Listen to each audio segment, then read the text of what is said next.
acompaña Waldo Mendoza, docente del Departamento de Economía, un economista muy reconocido que ha tenido la gentileza de gastar algunos minutos con nosotros para hablar de la situación que recibe el gobierno entrante, ¿no es cierto?, y las perspectivas económicas que tenemos en el próximo quinquenio. Muchas gracias por estar con nosotros. Encantado, Rosa María. Bueno, veamos un poco cómo recibe el país Pedro Pablo Kuczynski. Yo recuerdo que él dijo, yo el año 2001 recibí un país en una situación económica crítica. Si comparáramos las dos situaciones, 2001 versus 2016, hay bastante diferencia, ¿no es cierto? ¿Cómo recibe el Perú este gobierno? Yo diría que no hay que preocuparse por este año ni el siguiente. Creo que la economía peruana, sin mayor esfuerzo, casi sin hacer nada, va a crecer en 4, 3.5%. Esa es la buena noticia. Qué bueno que empezamos con buenas noticias. La mala noticia es que este crecimiento está esencialmente impulsado por la minería. Varios proyectos han madurado en estos años, entonces están llegando a sus niveles más altos de producción. Este año, por ejemplo, la minería va a crecer en 18%. Eso nomás hace que la economía crezca. A pesar de todos los obstáculos que ha habido para la inversión minera. Claro, pero recordemos que son inversiones de hace 8, 9, 10 años, o sea, que están madurando. Claro, ¿no? O sea, digamos, las Bambas arranca y eso jala completamente el crecimiento. Algo así, ¿no? Algo así. Y el 2017 va a ser una cosa parecida, con una minería creciendo todavía 10%, pero el 2018, 2019 este crecimiento minero, con los datos actualmente existentes, se diluye. El crecimiento en el 2019 es casi 0%. ¿Por qué? ¿Porque no hay nuevas inversiones? Porque ya no hay nuevas inversiones, las que habían ya han llegado a su potencial, ¿no? Tendrían que haber empezado en el gobierno anterior, digamos. Así es. Entonces, lo que uno observa para el 2018, 2019, dado que no tenemos nuevos motores de crecimiento económico, es una desaceleración del ritmo de crecimiento. Pero ya ¿no? venimos desacelerados. El Perú crece a 3, 2%. Estamos creciendo a 3.5, 4. Pero no es mucho para lo que crecíamos a 6, 7, 8%. El 6% es parte de nuestra historia, que lo vamos a recordar siempre, así como los goles de Cubillas. Claro. Lo que pasa es que ese 6% tiene detrás un contexto internacional muy favorable, como no lo hemos visto en el último siglo, según el libro de Bruno Seminario. Tanto así. Un contexto donde los precios de los minerales crecieron como nunca, así es. Donde las tasas de interés internacionales se acercaron a cero, llegaron un montón de capitales, entonces eso no vamos a volverlo, por lo menos yo no espero verlo. O sea que tenemos eso es parte de la historia. Claro, o sea que tenemos que considerar que vamos a seguir con crecimientos de 4%. Sí, lo que pasa es que no se entiende que en una economía pequeña y abierta como la peruana, nuestro crecimiento depende, según los trabajos del Fondo Monetario Internacional, en un 55% con lo que pasa afuera. Lógico. Porque exportamos, Así finalmente. Es. Y en el caso de la inversión privada, los trabajos dicen también que un 65% de la explicación de lo que pasa con la inversión privada en el Perú no tiene que ver absolutamente nada que ver con nosotros. Claro. Entonces, esa es la realidad. Eso de pensar que vamos a crecer 6% es idílico, ¿no? Salvo que pase algo en China, o sea, que no podemos controlar. En esos tiempos maravillosos, China crecía 12% al año. Ahora crece a 6% y va a crecer en el futuro menos. Eso es absolutamente seguro. Ok. Entonces, las exportaciones peruanas han decrecido en este último quinquenio. Eso es preocupante. Es ahí donde tendría que poner el énfasis del gobierno de Pedro Pablo Kuczynski, o sea, ampliar la oferta exportable lo máximo que se pueda. A ver, lo peor del escenario internacional me parece que ya ha pasado. Han habido caídas consecutivas de los precios de los minerales desde el año 2011. Así es. O sea, Ollanta fue piña, justo entra y los precios de los minerales empezaron a caer. Así es. Al parecer ya no van a caer con la virulencia de antes. Lo más probable es que se estabilicen por bastante tiempo. En ese sentido, el contexto externo no va a ser peor que el que enfrentó Humala. Ni tampoco inestable, sino estable. No, salvo lo de Inglaterra, que nos salpica, pero yo diría que es un pie de página para nosotros. Para nosotros, ¿no? Entonces, allí entre las cosas que se pueden hacer, hay cosas que se pueden hacer en el ámbito de la política macroeconómica, lo que puede hacer el Banco Central de Reserva, lo que Como puede por hacer el ejemplo, Ministerio de Economía y Finanzas. Pongamos ejemplos para nuestra comunidad. Ejemplos, el Banco Central, para dinamizar el consumo, la inversión, podría intentar abaratar el crédito, porque el Banco Central maneja una variable que se llama la tasa de interés interbancaria, podría bajarlo. Eso es un poquito complicado porque para bajarla, cuando se baja la tasa de interés, el precio del dólar sube y todavía estamos en un momento de un poquito de incertidumbre y tampoco tenemos muchas divisas para hacerlo. Claro. Por lo tanto, el rol del Banco Central está un poquito limitado hoy. En el caso del Ministerio de Economía y Finanzas, la cosa es dual.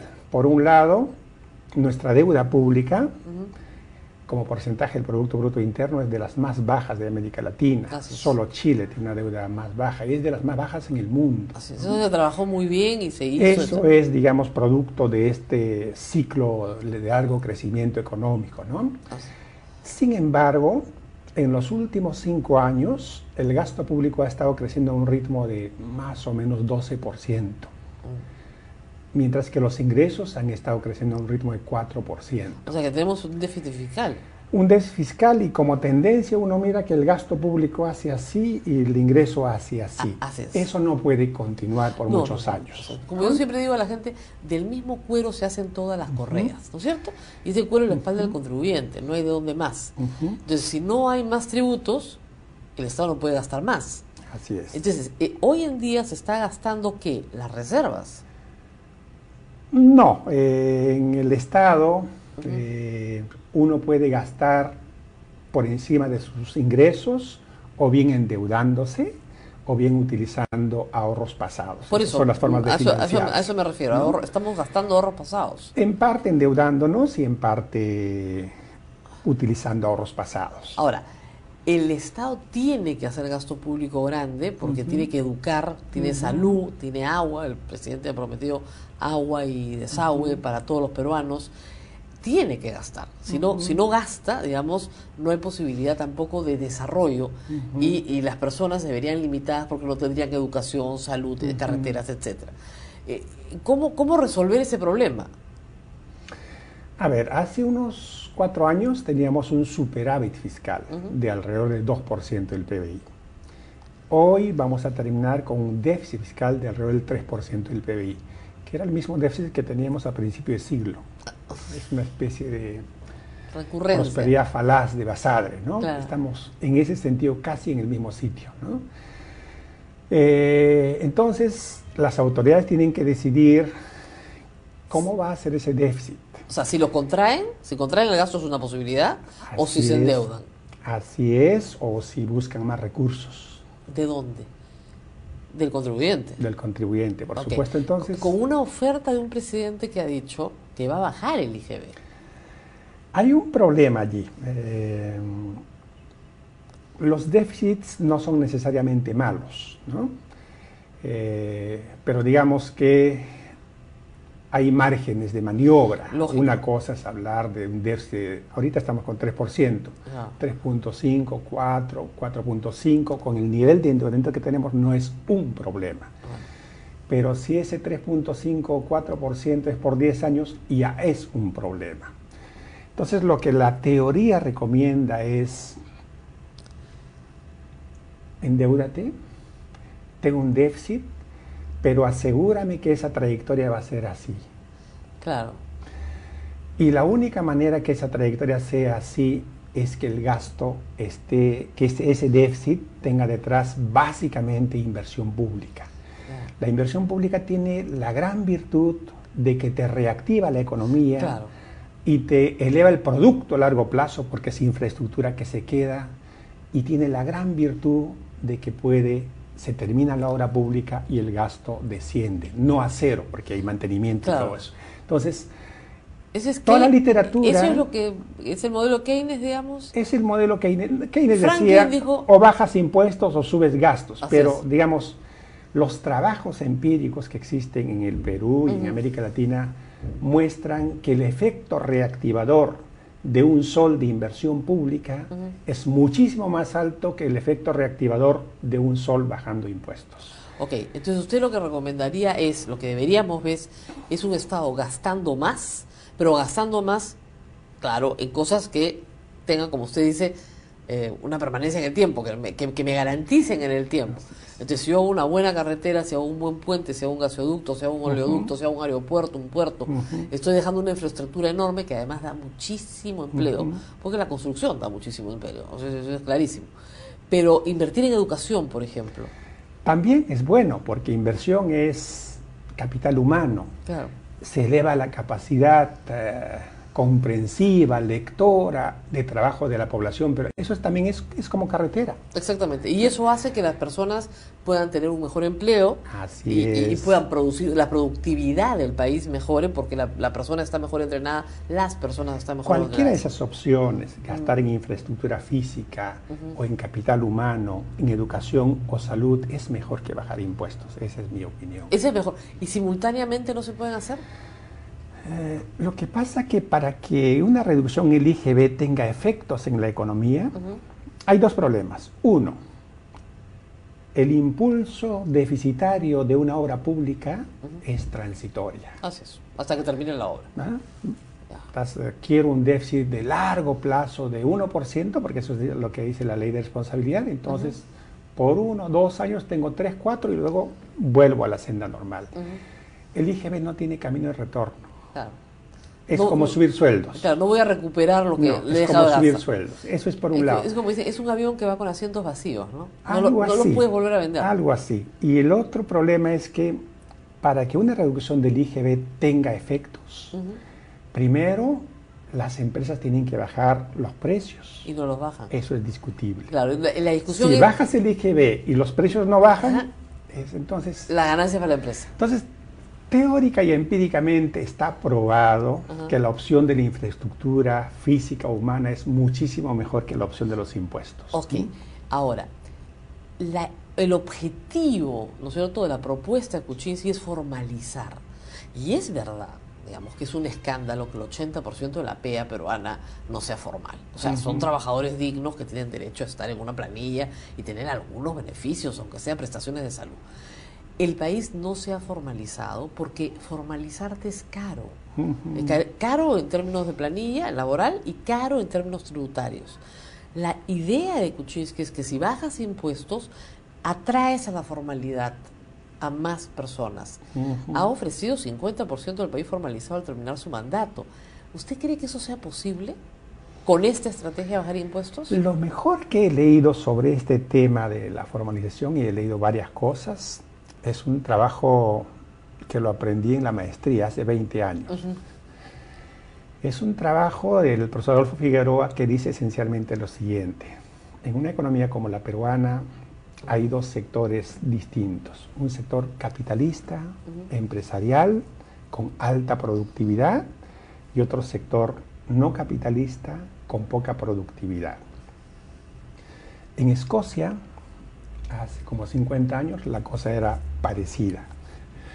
En Escocia hoy todo este sector ha desaparecido. Sí, claro. Entonces ha habido un desarrollo capitalista que ha absorbido a todo este segmento.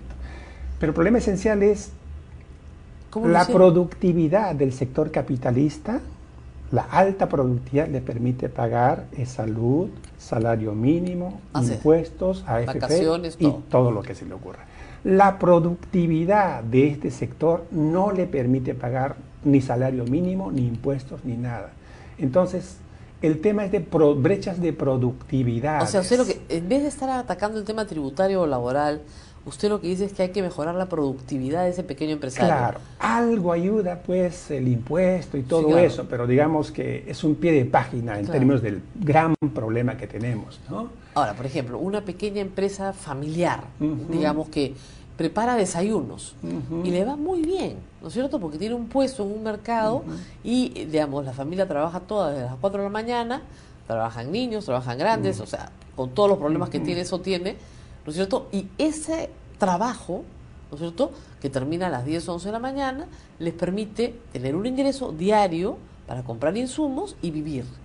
No pagan un solo impuesto. Nadie está en una planilla, no hay ninguna formalidad. Si a esa familia le dices que tiene que pasar por la SUNAT, que tiene que poner a sus hijos en planilla,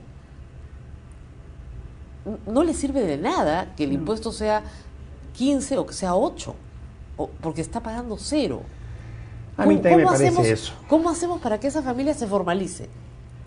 Y el papá tenga seguridad social, la mamá pudiera también atenderse, los hijos. ¿Cómo hacemos para que eso cambie? ¿Hay alguna solución económica? ¿O es un problema sociológico, antropológico? No, la solución teórica es sencilla. ¿Cómo haces para elevar la productividad de este sector? Claro, en vez de que tengan un puesto de desayuno, tienen que tener un súper restaurante o una cadena de restaurantes dando empleo a otras personas, con lo cual sí tendrían que ser formales. Este productor, pues, hace un análisis costo-beneficio. Claro, ¿no? lógico. Entonces muy está bien. clarísimo que si le bajas en un puntito el IGB, eso no lo va a sentir, ¿no? Claro. Entonces, si uno quisiera atacar frontalmente la informalidad, es sumamente complicado, son 60-70% de la población económicamente Por eso activa. es muchísimo. Entonces, tendrías que ofrecer algo muy atractivo. un paquete, en realidad, Claro. de cosas, ¿no? Y un paquete productivo, costoso. Entonces, Incluso les están diciendo 2 años sin pagar impuesto a la renta. Sí, hay, pero digamos, no llegas a la microempresa, ni de casualidad. Claro, como usted dice, si esa familia se convirtiera en una cadena de restaurantes y fuera súper productiva, tiene que volverse formal, no le queda otro camino. Lo que pasa es que la mayoría de peruanos no se emplea ni siquiera en medianas empresas, sino en microempresas, muchas de ellas familiares o amicales, la gran mayoría de peruanos. ¿Cómo hacemos para que ellos ingresen a la formalidad? Ese es el tema. quizás es un tema de énfasis también, ¿no? Porque este tema yo no lo veo como un gran problema, en el sentido de que su solución es complicada. Muy complicado. Cuando la solución es muy complicada, no es un problema, ¿no? Claro, mejor no lo usamos. Sería más práctico, a mi juicio, Ajá. aventurarnos en cosas que no hemos hecho antes. Que este gobierno felizmente lo ha empezado. Yo hice un trabajo sobre Ucayali. Ya. El potencial forestal que tiene nuestra selva peruana es 20 veces más que la chilena, 50 veces más que la uruguaya, y ellos exportan 20 veces más que nosotros. Así es. Entiendo que el ministerio tiene ahora estas mesas ejecutivas. Algo se ha y avanzado, están avanzando. algo se ha avanzado. En el 2002-2011, el sector construcción ha crecido a 15% al año, y la construcción usa madera, y no usamos madera peruana. Entonces, esas apuestas grandes, sectoriales, no van a dar frutos ni en 5, ni en 10, ni en 15 años. Pero en la etapa primera de instalación, de formalización, Jala. tonifica la economía. Eso fue lo que Eso me parece Escocia más importante que intentar bajar el agarrar IGB. un tema del IGB o la formalidad. ¿Ah? En el caso de Escocia, que usted nos planteaba, ¿eso fue lo que pasó? ¿Los grandes jalaron a los No, pequeños? en realidad fue más complicado, ¿no? Fue un desarrollo capitalista inmenso, la economía creció y este sector desapareció. Y En realidad esa es la historia en casi todos los países. Lógico. Lo que pasa es que nosotros estamos en un capitalismo pues formativo. Pero ¿la punición sirve? Porque tenemos sepa, no. hoy en día tenemos pues una SUNAT punitiva, ¿no? A los que somos formales nos agobia. ¿Sirve? O sea, soltar a esta punición, SUNAFIL, SUNAT, sobre toda la población peruana. Algo se podrá hacer, supongo, ¿no? Pero volviendo a mis Temas grandes económicos, temas, No es lo que va a jalar. turismo, por ejemplo. Tenemos un potencial inmenso, pero tenemos cuellos de botella que están claramente identificados. Soluciona el problema del aeropuerto Del Jorge aeropuerto. Chávez, y eso es más importante que Así es. bajar el Y IGB. yo espero que en este gobierno se construya la segunda pista, ¿no? Eso es algo que deberíamos tener ya más o menos claro. Está listo todo para que se construya la segunda pista y se haga el terminal nacional. Pues estuve en el aeropuerto del Cusco hace un par de semanas, viajando con un montón de turistas, bajo, y 100 mujeres haciendo la cola en el baño. Sí, O claro. sea, está colapsado. Y ese es uno de nuestros sectores que tiene un potencial inmenso. Sí, porque no hay infraestructura. El problema es la infraestructura. La infraestructura. Entonces, Los si vuelos uno van pone que los revientan, ojos claro.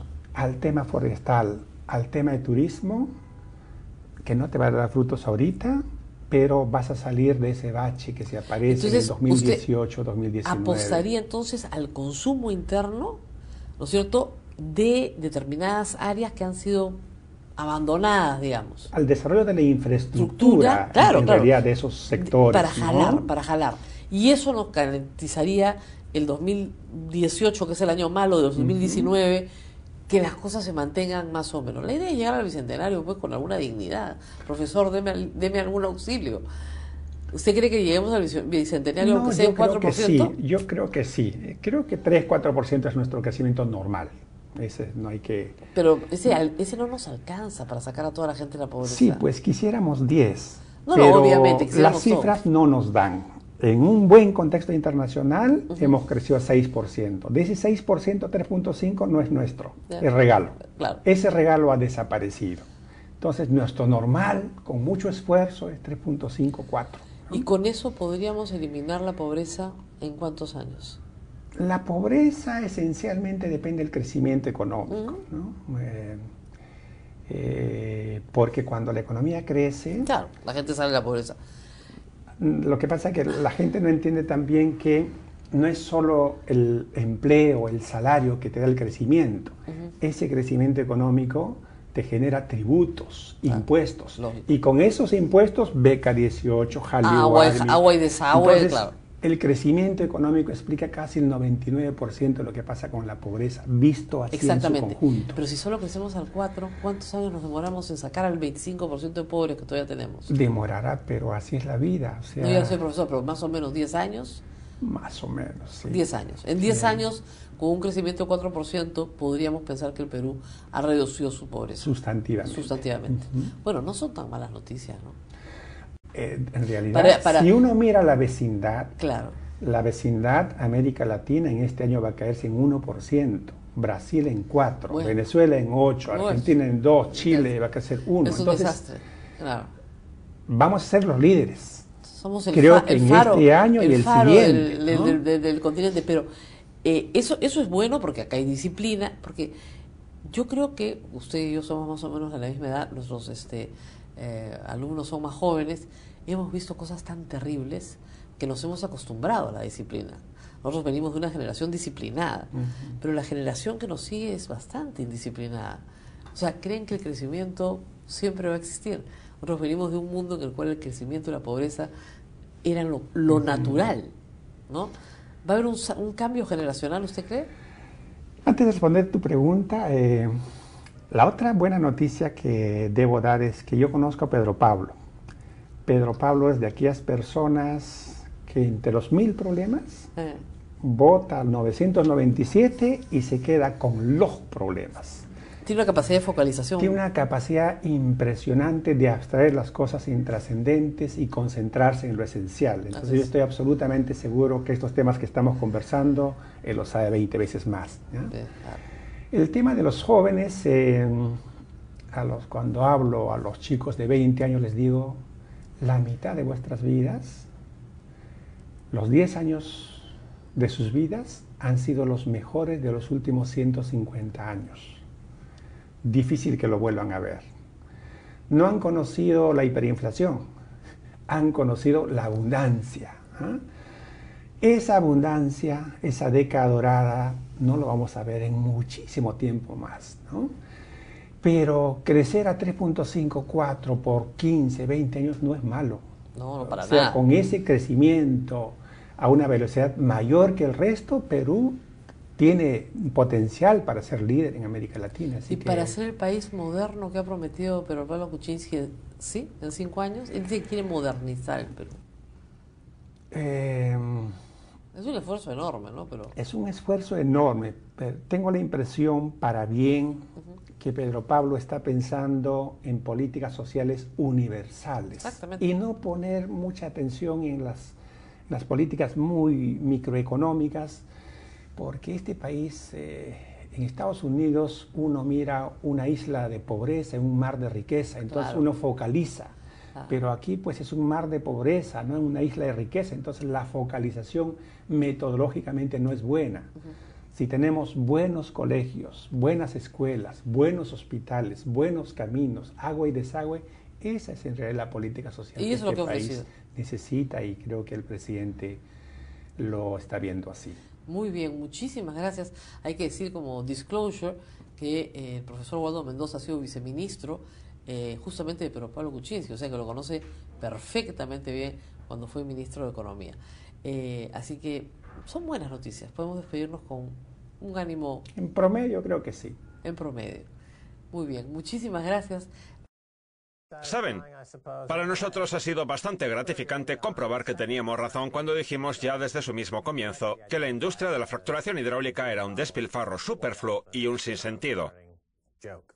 Y los últimos meses, y los que están por venir, no han hecho ni harán más que darnos la razón. ¿Stacy? Pues sí, en este especial de soluciones veraniegas vamos a hablar del problema que acarrea la fracturación hidráulica desde el punto de vista medioambiental y económico, que es el más que nos interesa. Ahora mismo la fracturación hidráulica es un sinsentido económicamente hablando y hasta ahora no ha generado beneficio económico alguno. Pero antes me gustaría contextualizar un poco y hablar de cómo la fracturación hidráulica beneficia las cifras de la producción estadounidense de petróleo y gas natural. Estadísticas clave del auge de la explotación del esquisto. Según las estadísticas, en el 2004 los pozos petroleros horizontales producían alrededor de un 15% del crudo de Estados Unidos. A finales del 2018 la cifra llegaba al 96%, según datos de la AIE. Las cifras son similares en el caso del gas de lutita. Estas son las dos gráficas. La de la izquierda es la del petróleo de esquisto y la segunda la del gas de lutita. La franja gris de abajo corresponde a la extracción tradicional de petróleo y gas natural, mientras que la franja en lila corresponde al petróleo y al gas natural extraídos a través de la fracturación hidráulica. Ha contribuido mucho a que Estados Unidos sea independiente energéticamente hablando. Además, creo que ahora es el primero o el segundo productor de gas natural y petróleo del mundo. Sí, en deudas.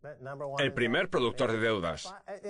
A ver, por ejemplo, si te digo que hay decenas de miles de toneladas de oro en Seawater y que lo único que tenemos que hacer es pedir un préstamo de 50 o 100 billones de dólares para conseguirlo, enseguida te darías cuenta de que es un sinsentido económico. Si te digo que hay disponible una zona de fracturación hidráulica de petróleo en la corteza de las grandes llanuras de Dakota y que tan solo tenemos que contraer una deuda de varios billones de dólares y renunciar a ver cualquier tipo de flujo de caja positivo, ya sea neto o bruto, en lo que nos queda de vida, también dirías que eso es de idiotas y que no lo haga. Sin embargo, la gente dice que sí, sin pestañear. Y todo debido a la máquina de propaganda, que nos ha vendido cosas como las moléculas de la libertad para describir a este gas de imbéciles, cuyo costo es 100 veces más elevado que cualquier beneficio que pueda reportar. Lo de las moléculas de la libertad lo lanzaron justo cuando en Wall Street dejaron completamente de lado a la fracturación hidráulica, básicamente porque ya estaban hartos y cansados de no obtener ningún beneficio. Los inversores en bonos han hecho bien porque les han pagado sus elevadas tasas de interés, pero los inversores de valores y los prestamistas perdieron muchísimo cuando las empresas extractoras se declararon en bancarrota. Un pozo de tinta roja para el esquisto estadounidense. Otro trimestre, otro pozo de tinta roja, escriben el Institute for Energy Economics and Financial Analysis y el Sideline Institute en un informe conjunto que trata sobre las ganancias de la industria del esquisto durante el primer trimestre. El informe estudió a 29 empresas estadounidenses de esquisto y se encontró con un flujo de caja libre negativo que en total sumaba 2.500 millones de dólares en el primer trimestre. Esto supone un aumento con respecto a los 2.100 millones de dólares de flujo de caja libre del último trimestre del 2018. Se trata de un flujo de caja desastroso que se ha dado incluso con una reducción trimestral del 16% en gastos de inversión. Vamos, que están siendo más eficientes y están empleando sus fondos con más eficiencia que antes y aún así el flujo de caja negativo sigue en aumento. Están acumulando deudas con más eficiencia. Sí. Ahora voy a decir que vamos a dar paso a un auge del etanol en Estados Unidos porque hemos descubierto que varios miles de kilómetros de la corteza terrestre están hechos de algodón de azúcar y que lo único que tenemos que hacer es gastarnos 500 billones de dólares para extraer el algodón de azúcar y convertirlo en etanol. Lo primero que hizo Wall Street fue vender bonos basura a los fondos de pensiones y a los fondos soberanos de inversión de todo el mundo. Todos los compraron y cuando entraron en quiebra los rescataron. Los bancos centrales emitieron más moneda para cubrir las pérdidas y Santas Pascuas. Ya sabemos todo eso.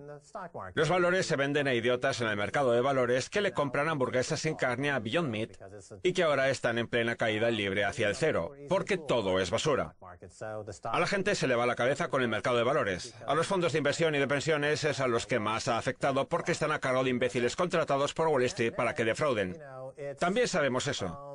Y bueno, todos están metidos en el fraude de la fracturación.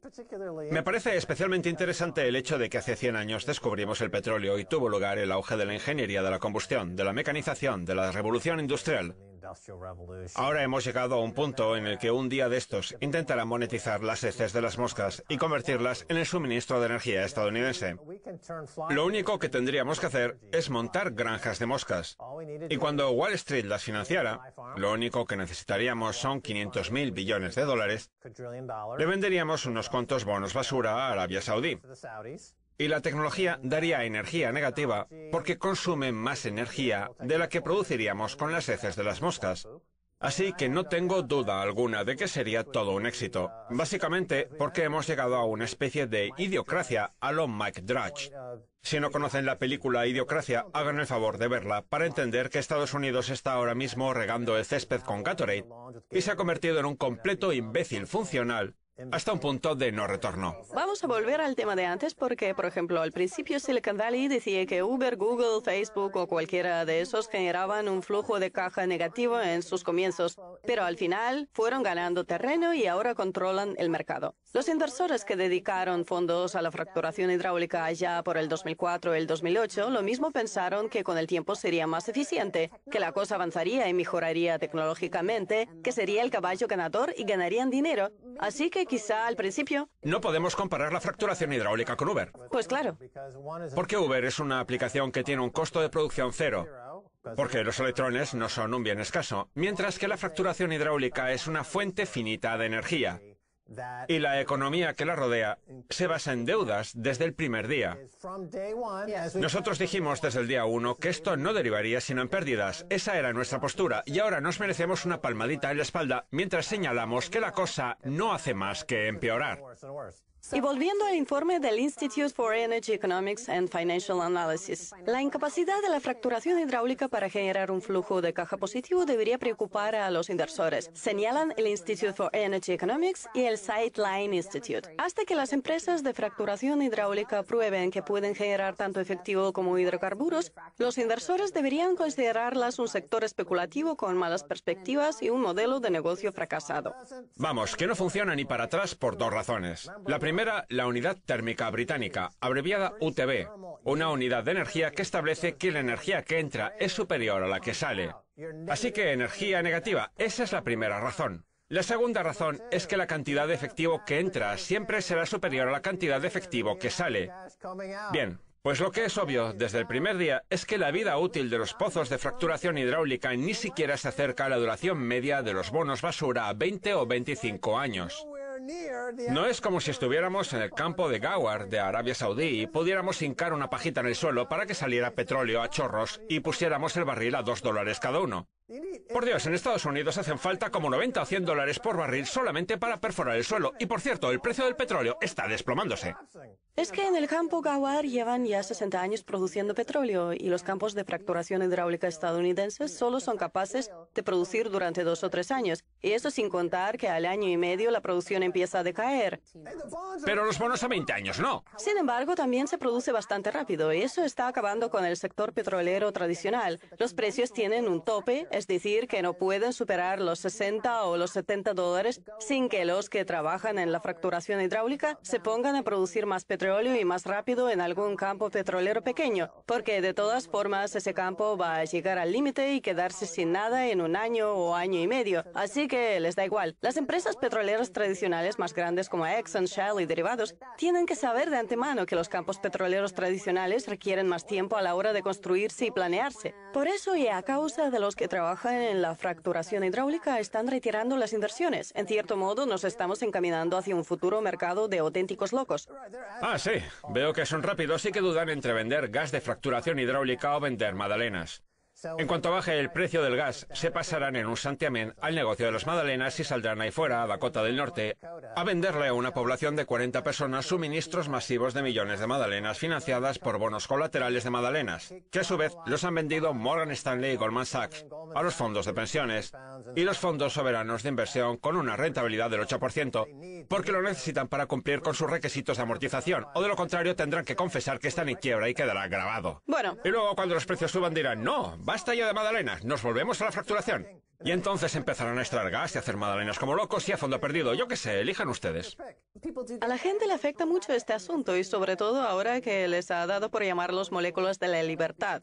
El tema es que este informe económico ha concluido que las 29 empresas que han analizado han perdido 184.000 millones entre el 2010 y el 2019. Han perdido efectivo todos y cada uno de esos años. La gente lo negará, gritará y chillará diciendo que son noticias falsas y cosas por el estilo, pero... Lo que va a pasar es que dentro de poco serán demasiado grandes para caer. Sí. Y recibirán un rescate billonario. Exacto. Financiado personalmente por mí. Yo ya he contribuido a la causa de estos perdedores a costa de los ingresos que he ganado con mi esfuerzo. Sus vanidosos proyectos llamados fracturación hidráulica, llamados atención sanitaria, llamados fabricación, los estoy pagando yo. Y... Dejen de echármelo encima. La fracturación hidráulica gorronea efectivo a la par que Wall Street le corta el grifo. Esto es un titular del periódico The Wall Street Journal, pero aparte la propaganda dice ahora que todo esto es beneficioso para el medio ambiente. Usar gas natural es mejor que usar carbón, ¿no? Pues veamos lo que dice el Financial Times. Aumentan las emisiones de metano de los combustibles fósiles. Las investigaciones de varios científicos y en especial las del profesor Howard de la Universidad Cornell de Estados Unidos muestran que el aumento a nivel mundial durante los últimos años de la producción y el consumo de gases fósiles ha dado lugar a que se aceleren las fugas de metano derivadas de los ciclos de producción y distribución, mientras que el gas fósil tradicional emite una media de metano de entre el 3% y el 4% a nivel mundial a lo largo de su ciclo de vida. La industria del esquisto estadounidense emite más del 5%. Estas cifras niegan cualquier beneficio medioambiental que pueda atribuirse al gas fósil. También supera al carbón y al petróleo de cualquier otro sector. En una franja de tiempo de 20 años, el metano tiene una capacidad 100 veces mayor que el dióxido de carbono de incrementar el calentamiento global. Así que el gas natural no ayuda en nada a evitar el cambio climático, según los científicos de la Universidad Cornell. Sí, bueno, cuando tengamos encima el desastre medioambiental, lo que harán será huir y declararse en bancarrota. ¿Y quién paga el pato? Pues otra vez yo. Gracias, mundo empresarial estadounidense. Toma un poco más de mi dinero. Vamos a hacer una pausa. Volvemos enseguida. No se vayan. Bienvenidos de nuevo a nuestro especial de soluciones veraniegas. Hoy vamos a hablar con Tyson Slocum, director del Programa de Energía Pública para los Ciudadanos y miembro del Comité Energético de la Comisión de Comercio de Futuro sobre Baterías Primas. Bienvenido, Tyson. Un placer estar aquí. Bien, usted trabaja dando soluciones día sí y día también, tal y como hace aquí en Washington, D.C. Hablemos de las soluciones que tiene ahora sobre la mesa. El New Deal verde, ¿puede funcionar? ¿Y cómo lo haría? Pues podría funcionar perfectamente. El problema ahora mismo es que no está realmente definido. Así que cualquiera que trate el tema del New Deal verde puede definirlo como le dé la gana. Tenemos una petición bastante básica que están evaluando en el Congreso, pero no contamos con un texto legislativo detallado. Eso es algo en lo que van a trabajar los comités que están participando en él, incluyendo el Comité de Energía y Comercio de Estados Unidos, que ahora está dirigido por los demócratas. A ver, pero el gobierno tuvo que tomar la iniciativa en su día para construir el sistema de autopistas, para llevar al hombre a la luna y para ganar la Segunda Guerra Mundial. El gobierno tiene que tomar la iniciativa ahora, hacerse con el control y poner en marcha un programa que reestructure la economía estadounidense a lo largo de los próximos 10 años para que sea energéticamente sostenible. Eso es lo que se busca. El dinero no es un problema, porque ya han malgastado billones y billones de dólares. Han perdido $1 billón en Irak y todavía andan buscando el efectivo por ahí. Igual se dan cuenta de que ese $1 billón que han tirado al desierto podría servir para pagar gran parte del New Deal verde. El dinero no es problema. El problema es conseguir que los estadounidenses confíen en que el gobierno vaya a hacer algo que merezca la pena. Estamos en una época en la que la confianza de la gente en el gobierno no es para tirar cohetes. Pues sí, y la razón de que la gente no confíe en el gobierno es la enorme campaña que se ha hecho para que no lo haga. Campaña que, por otra parte, está completamente justificada. Cada vez que se cierra la administración por razones egoístas relacionadas con la negociación de presupuestos, se trata de una estrategia deliberada para disuadir a la gente de ser funcionarios del gobierno. Porque recordemos que nadie está dispuesto a que no le paguen el sueldo. La cosa es que el gobierno sí que puede tomar medidas eficientes, sobre todo cuando hay fallos de mercado, tal y como estamos viendo que ocurre con la energía. Cuando ha habido alguna necesidad relativa a las infraestructuras, el gobierno siempre ha jugado un papel fundamental a la hora de invertir en ellas y financiarlas. En el caso de la energía renovable... Sin el gobierno estadounidense no existirían los iPhones. Exacto. El gobierno financió los componentes del iPhone. Pues sí. Cuando yo iba al colegio Tyson, aprendíamos que el gobierno era una parte benevolente de... Bueno, no benevolente, pero sí que era parte de nuestras vidas.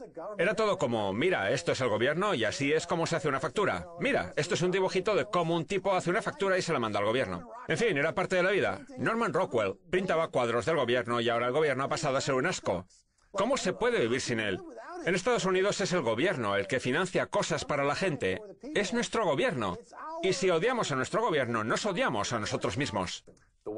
Los códigos postales más ricos de Estados Unidos se sitúan en los barrios de Virginia, a las afueras de Washington, D.C., porque los que residen allí son millonarios que han amasado su fortuna recientemente y que son contratistas del gobierno, para el ejército o para las agencias de inteligencia. La campaña que se ha hecho ha consistido en tirar por tierra la credibilidad del gobierno con el pretexto de que los mercados y las industrias pueden hacerlo de manera más eficiente. La bonificación que consiguen es que las industrias privadas obtienen un beneficio de ello, mientras que el gobierno no lo hace. Así, esas empresas que reportan beneficios son las que financian las campañas de los políticos contra el gobierno, sobre todo de los republicanos, aunque también las de algunos demócratas. Lo que hacen egoístamente es arrebatarle este tipo de actividades al gobierno y ponerlas en manos de sus compinches del sector privado para facilitarles el obtener beneficios de los asuntos en los que el gobierno no obtiene nada. Esto supone un grave problema. Y una de las mayores cuestiones que se plantean con las tecnologías limpias estadounidenses es cómo vamos a abandonar el uso de combustibles líquidos basados en el petróleo para el sector del transporte. La mejor forma de hacerlo es incorporar la electricidad en el sector del transporte estadounidense a través de la inversión en vehículos eléctricos.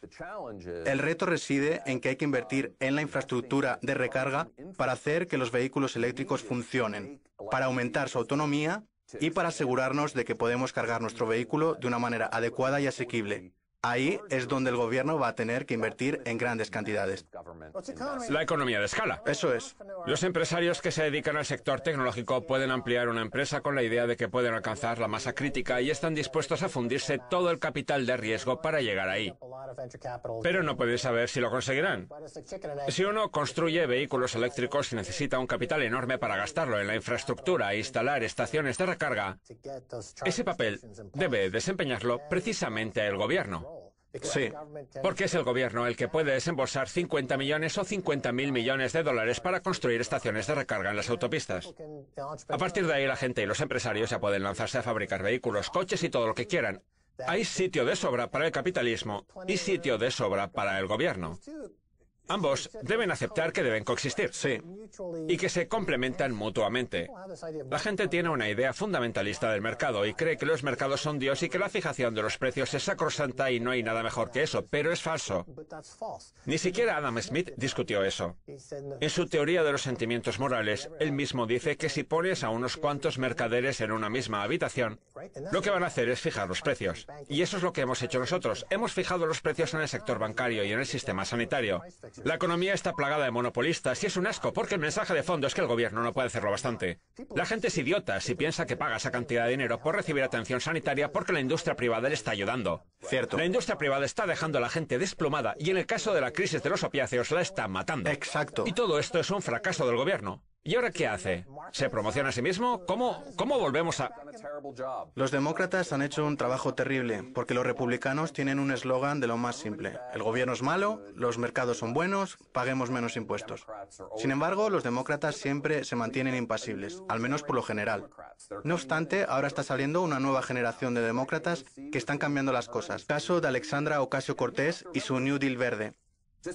La gente tiene que recordar que el hecho de que el gobierno construya o subvencione la infraestructura de recarga no quiere decir que vaya a subvencionar a todos los que conduzcan un Tesla. El mayor mercado de vehículos eléctricos del mundo es el de los autobuses eléctricos de China. La electrificación del sector del transporte debería centrarse en electrificar los transportes públicos. Yo he venido hoy a esta entrevista en el metro de Washington, D.C., que funciona con electricidad. Así que habrá sostenibilidad siempre y cuando la electrificación del sector del transporte vaya de la mano con el suministro de energía del sector de energías renovables. Y con ello también se conseguirá que Estados Unidos genere su propio suministro de energía. Los avances que se están haciendo en almacenamiento de energía no solo se pueden aplicar al sector del transporte, sino que también benefician al sector de generación de energía. Ya sabemos que el sol no brilla constantemente y que no siempre sopla el viento. Así que necesitamos baterías.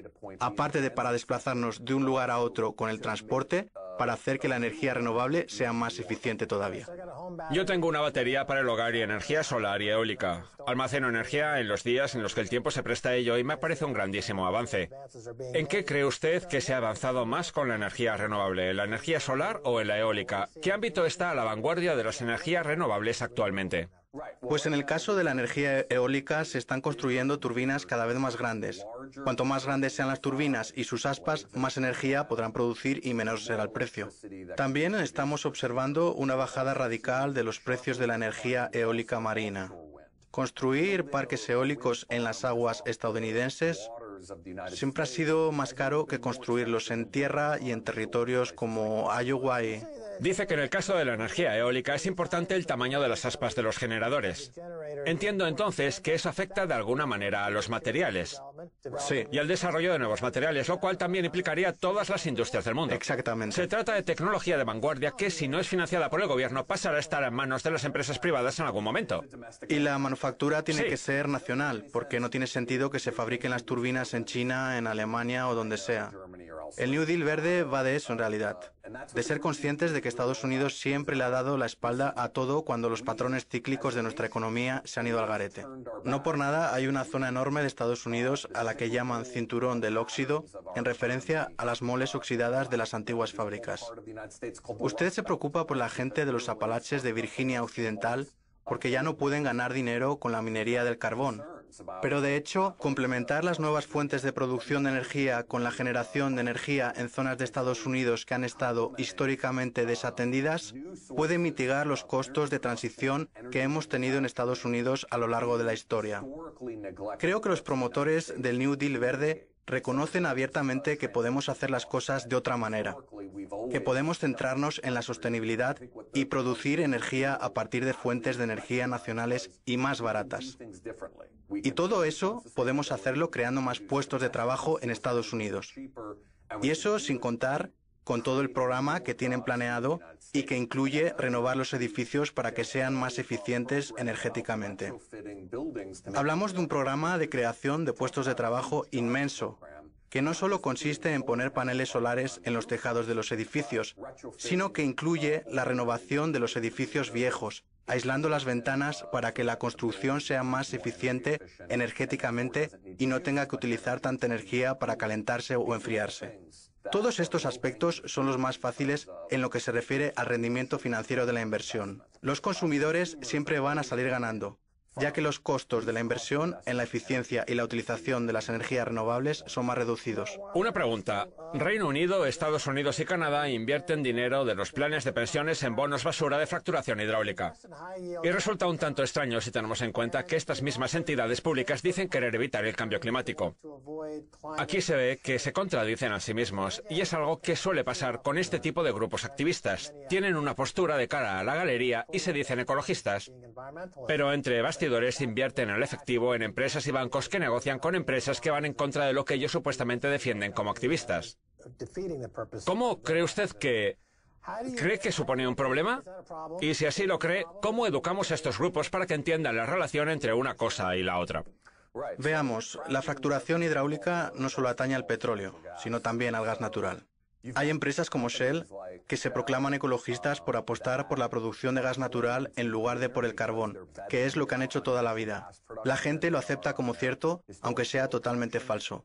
El problema es que, aunque es verdad que producir electricidad a partir del gas natural genera menos emisiones nocivas que si lo hacemos a partir del carbón, no es para nada aconsejable que alguien viva cerca de una central eléctrica de gas natural. Las emisiones de una central eléctrica de gas natural siempre van a ser bastante más elevadas que las emisiones de un parque de energía solar o eólica que directamente no emiten nada. Creo que tenemos que entender que ningún tipo de combustible fósil es inofensivo, que acarrean costos medioambientales muy altos y que también dan lugar a problemas económicos cuestionables y relacionados con la fracturación hidráulica, tal y como usted comenta. Creo que lo inspirador del New Deal verde es que hablan de utilizar energías renovables para todo y de implantarlas en menos de una generación.